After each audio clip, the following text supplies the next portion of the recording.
Got it. Okay. Nobody is opted to bail with that dire warning. And so on with the show. And now a man who needs no introduction, but will introduce himself, Dr. Ting. Okay, thank you so much. Thank you, Kevin.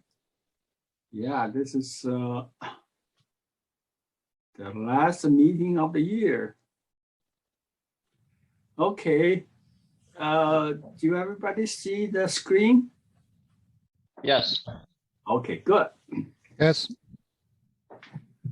Okay, this last meeting of the year, I'm going to talk about the simulate a fourth virtual machine. And the summary is that I'll talk Java virtual machine and Java virtual machine bytecode, fourth virtual machine, and fourth virtual machine bytecode. And synthesize the fourth virtual machine and also simulate fourth virtual machine, okay? And actually, I think I've done quite a few CPU designs over the past years, and I think I've talked about the EP32 and 8080 and PDP-1 and this implementation.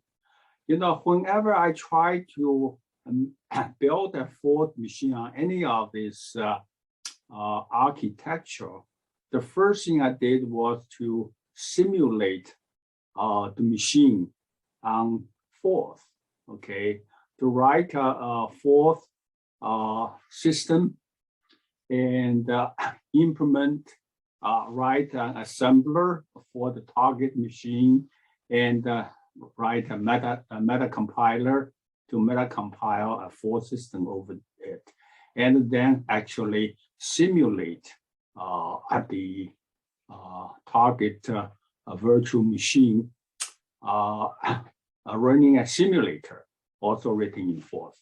So that's once I have a fourth simulate that way, I'm pretty sure that the target, which is represented by a byte, by a binary image of the dictionary, and moving this binary dictionary into my target machine and start running it from location 0. And usually this will prove the design quite satisfactory until, you know, if I have hardware in the FPGA kit, I can run the system actually. So I think that's my my way of doing things. So I first have fourth already simulated and proven to be correct, at least on my simulator, and then I took the to the FPGA development system. Okay, this time I would wanted to implement a Java virtual machine or something like that. And the Java virtual machine was specified by its bytecode. Okay, Sun released a very detailed specification of the Java fourth machine, the Java virtual machine. So I'm trying to follow that specification and try to implement a Java virtual machine. But I don't fully understand the Java virtual machine, but I saw the similarity between a Java virtual machine and a fourth virtual machine. So I would try to use the Java virtual machine specification as much as I can and actually do a fourth virtual machine, which I can implement and or simulate with the software. So the Java virtual machine architecture can be inferred from its bytecode. So the structure, the registers, the stack, and everything can be has to be inferred from its bytecode. And the Java virtual machine bytecode map is as follows. Okay, here is the Java bytecode. You know, this is a 256 bytecode map. And you can see the Java bytecode 202 slots in this bytecode map were implemented, were specified, okay? And it leaves about 50 empty slots, which was not used by the official Java virtual machine. So this is the screen is too busy, but what I want to show you is that this bytecode map is packed tightly and with no space in between the bytecode, except about 50 empty slot at the end. So from the Java virtual machine bytecode map, you can see a fourth virtual machine, okay? If we restrict the fourth virtual machine to 32-bit integers, we would need only about 40 bytecode.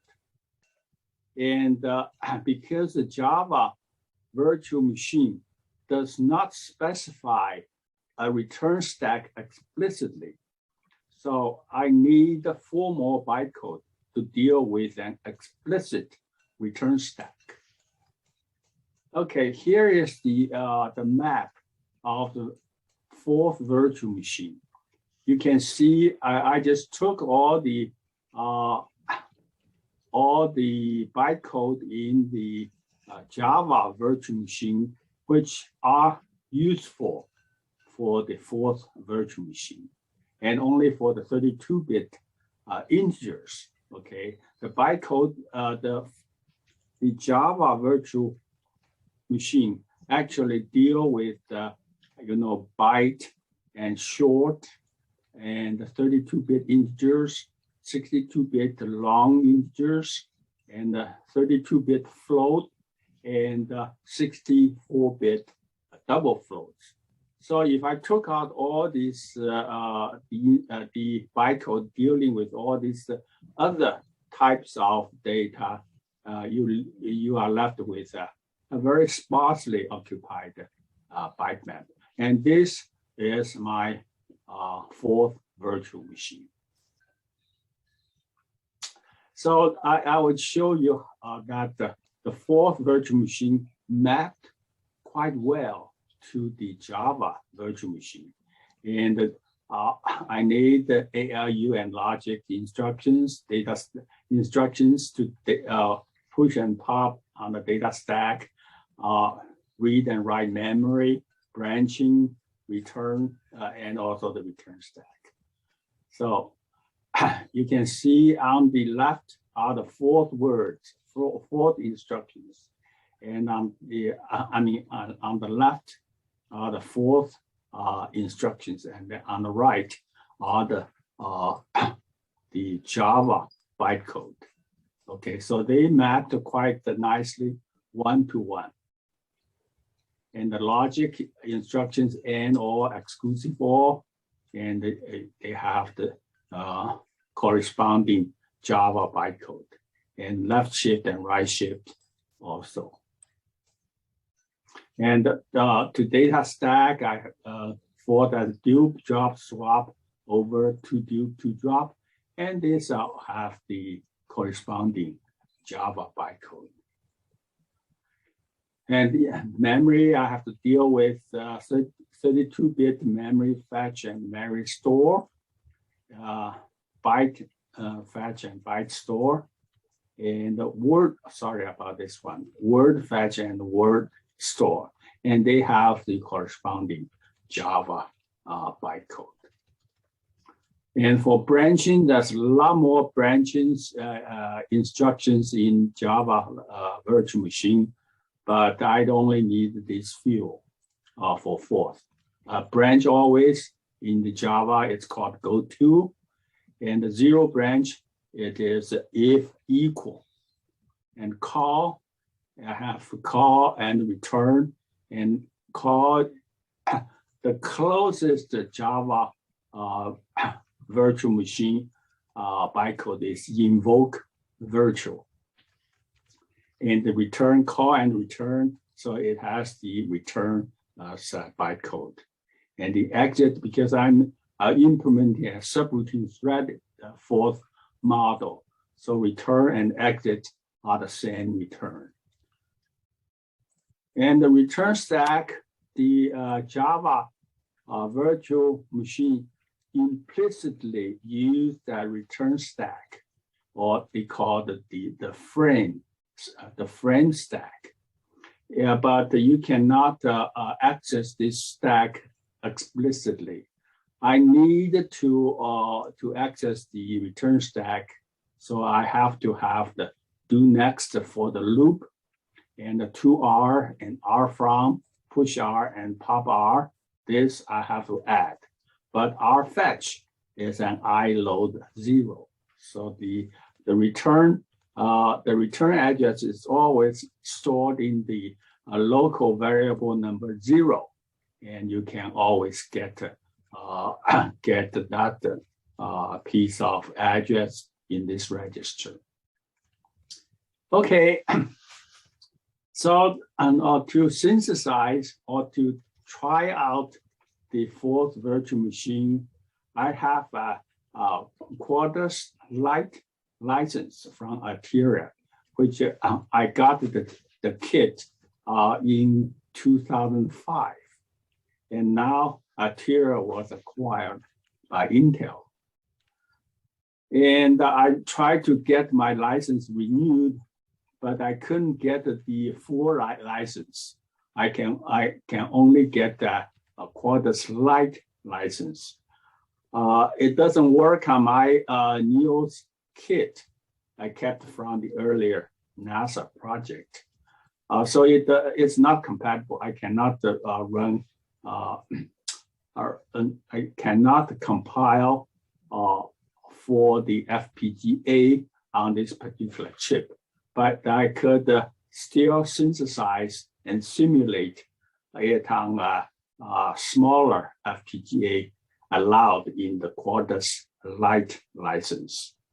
So I just use the synthesizer and the simulator to build and prove my fourth virtual machine. Okay, I do have the advantage of doing an EP32 fourth virtual machine in VHDL. So I had all the code, which was tested and proved in the NEOS FPGA kit. I should remind you that EP32 has had 5-bit instructions, and these 5-bit instructions need to be extended or converted to bytecode. And the EP32 also had a fourth outer interpreter. It was based on eForth, which cried out to be modernized. I think I implement the fourth outer interpreter based on the original eForth model, and which looking back, Bill Minch did the eForth model, and I just kept on using it all these years, not daring to change it, because I thought that change anything might break it. So I was using it, but I saw lots of problems or lots of places which can be modernized. So I think this is a good time to do it. So I essentially rewrite the eForth model based on the the fourth that the object-oriented fourth system that I did this year. So the one thing that's very different, very new for this fourth virtual machine was that, of course, I have the dictionary, but I also wanted to run the auto interpreter. But the auto interpreter need key and emit to get input from a keyboard and have a screen to show the results. So it is very difficult to test it without hardware. And so in this fourth, I just remember in my object-oriented fourth, I always open an input box and an output box on the screen, and then anything you type into the input box get processed, and anything produced shown on the output box. So I basically took this implementation and put it in the fourth virtual machine. So I open an input buffer and open an output buffer, and they are all in the memory. So I can just grab characters from input buffer, process it, and throw the output into the output buffer. And this way I can test the fourth virtual machine or the auto interpreter very smoothly on it. Because if you actually do an UART with input and output, and this UART you put in the FPGA, it takes a long time to grab a character, and it took also a long time to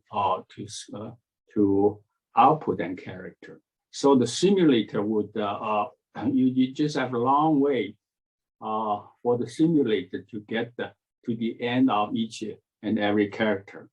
But having the input buffer and output buffer in memory, input up are instantaneous, so you can see what's happening with the simulator quite smoothly. So input buffer stores the four test code, which are interpreted by the fourth virtual machine.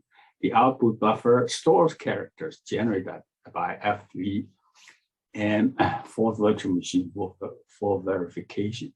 So I'm very glad that I found this way so that I can simulate the first virtual machine without any hardware.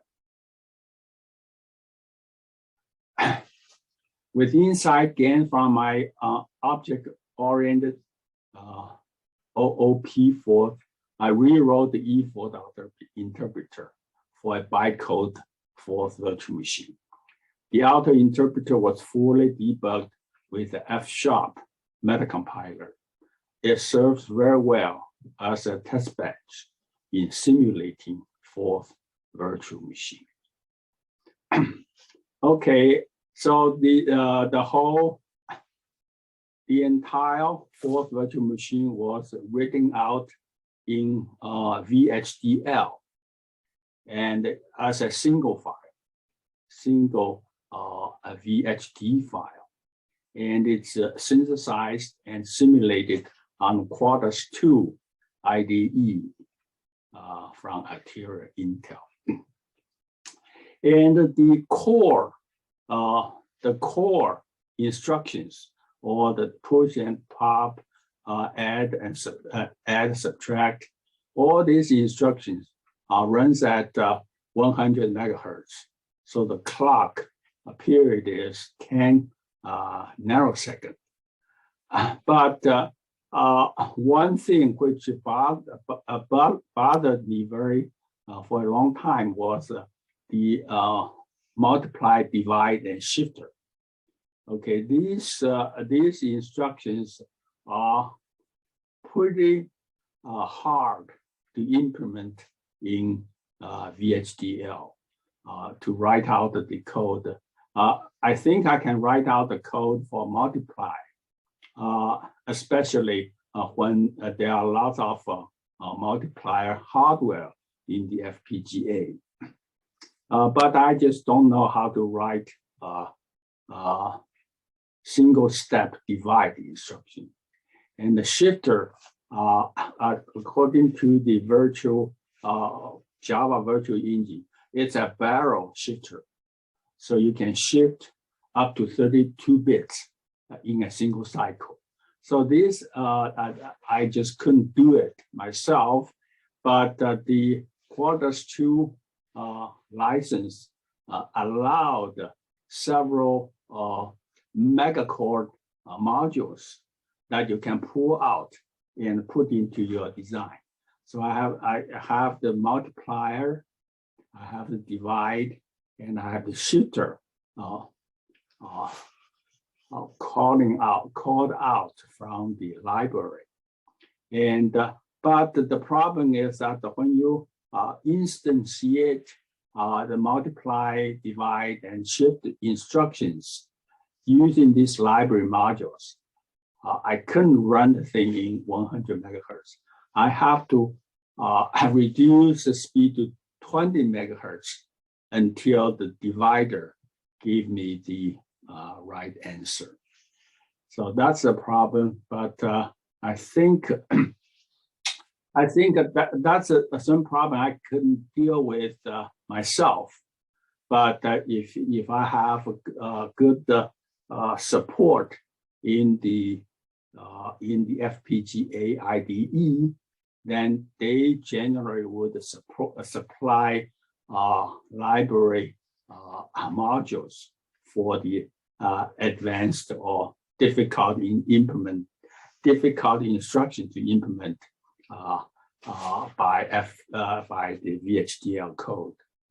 And in that manner, I think I could do the floating point away as well. You know, I'm sure there are modules that there are mega code modules doing the floating point and even to the double floats. But I'm not worried, and therefore I'm not really worried about this right now.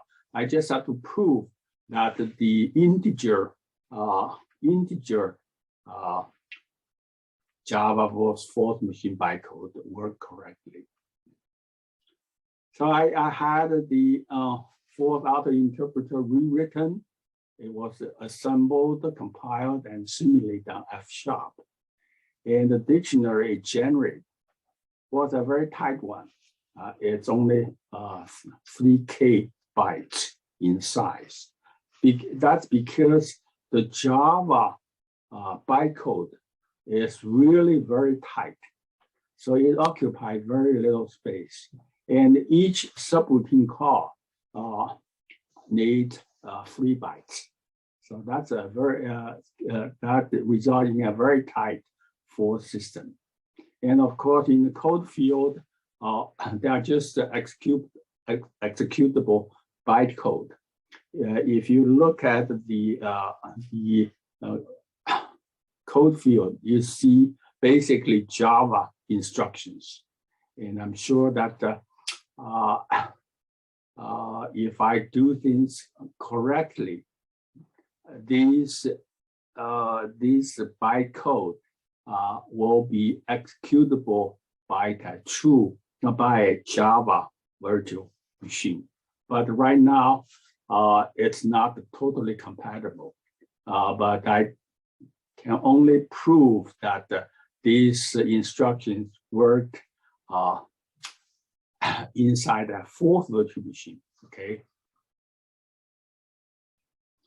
And some of the results on the synthesizer, when I implemented the core portion of the 32-bit fourth virtual machine, it needs almost 4,000 advanced lookup table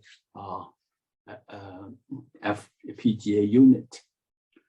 Okay, if when I add, multiply, and divide, it jumps up to 5,478.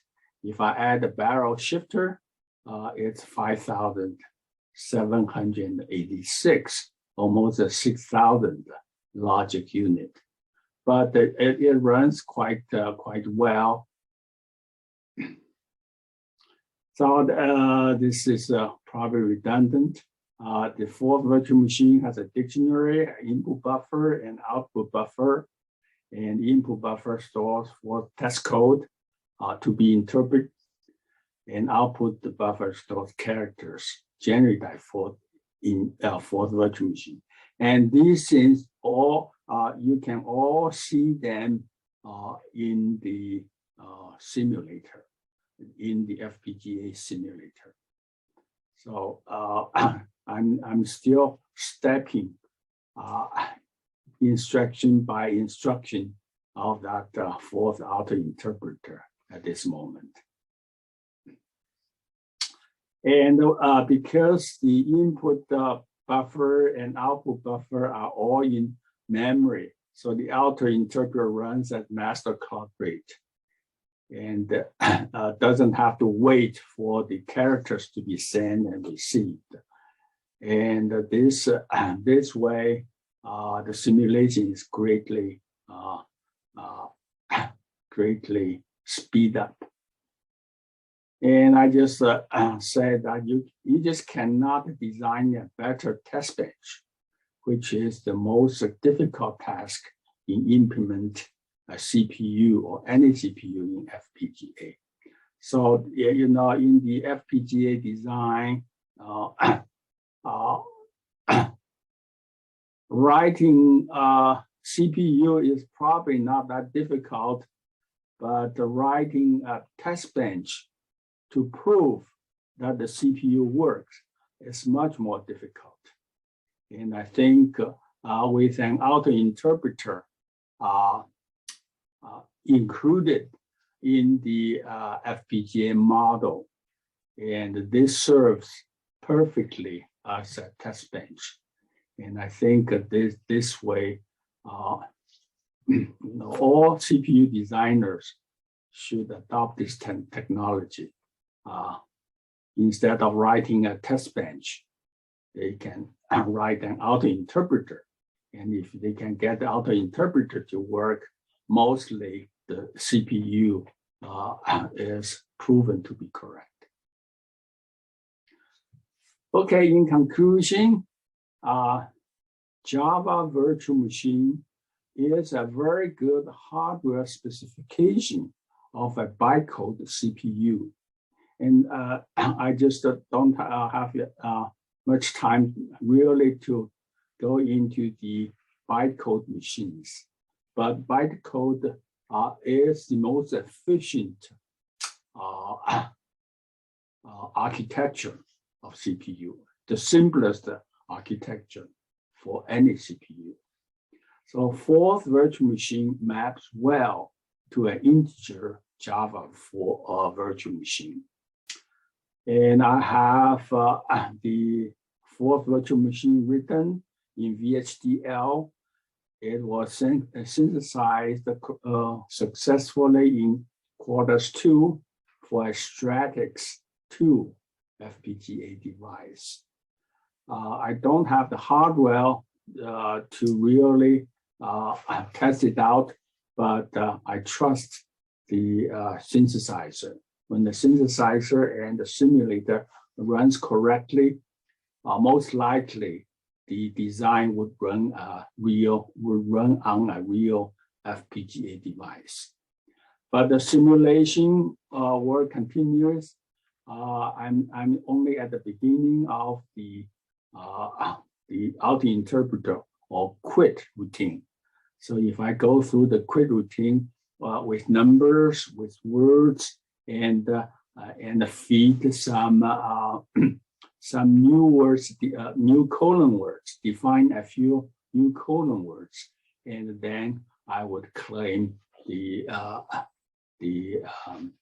fourth virtual machine will be a success. So the simulation continues. Wait until next year to that I will report the results. Thank you very much. Let me just stop sharing and then entertain some questions if you have any. I have a question. I have a question. I saw array.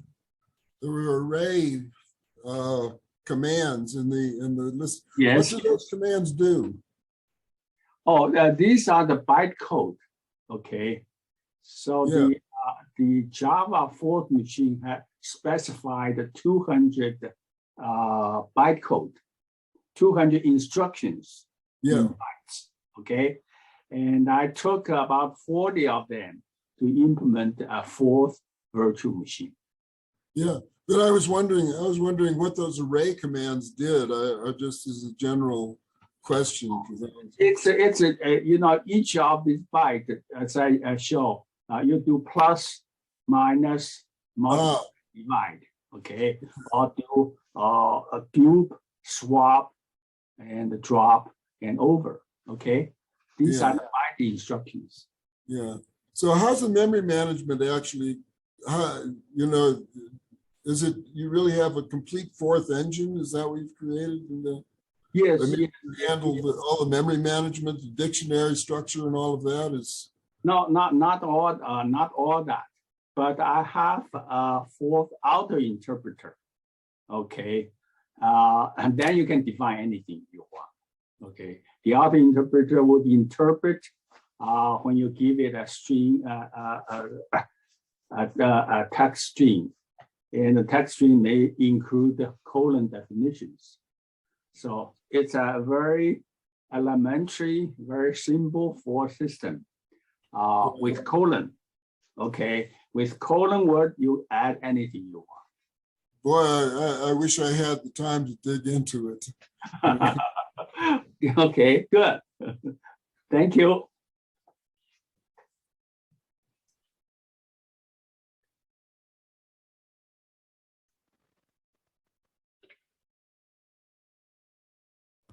Yeah, the one question on the chat is that about the Java for the Java virtual machine against any other fourth implementation. Yeah, I think, you know, there are lots of fourth virtual machines out there, fourth engines out there with different instructions and different ways of implementing these instructions. But I saw that in the Java virtual machine specification, there's actually a set of instructions that you can implement a fourth outer interpreter. And once you have the fourth outer interpreter, you can do anything. You can build anything with that. So I think this Java virtual machine actually shows a very efficient way, or the most efficient way to implement a fourth virtual machine. Okay. Any other question? Based on the work that you've done, would you say it's possible to write a compiler that could take fourth code and just compile it to JVM bytecode and run that bytecode on a Java virtual machine? No. It's once you implement that fourth virtual machine on it, you don't deal with the bytecode anymore. You use colon definition to define new words, the fourth way, okay? And the system will grow that way. But once the outer interpreter is up, it doesn't recognize bytecode anymore. It just turns colon definition into executable bytecode. And with that, you can extend the system in any direction you want. I think what he was asking was, can you use this, excuse me, can you use this to integrate forth into a larger Java ecosystem? I don't know. My original intention was to actually implement a true Java machine.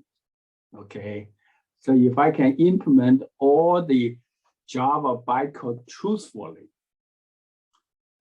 this machine will be a real Java machine, not a virtual Java machine.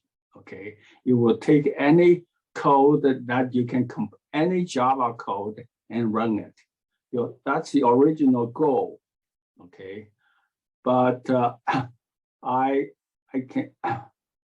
There are lots of Java instructions I still don't fully understand.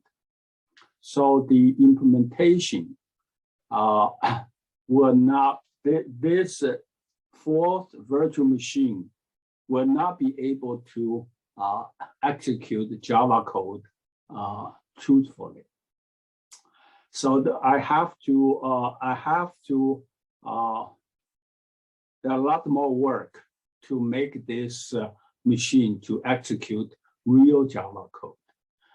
But since I understand forth fully, I can make this machine to run forth truthfully. Okay, so that's what I did. But the goal was to have a machine which will run Java code. Okay, but I'm not at that stage. But I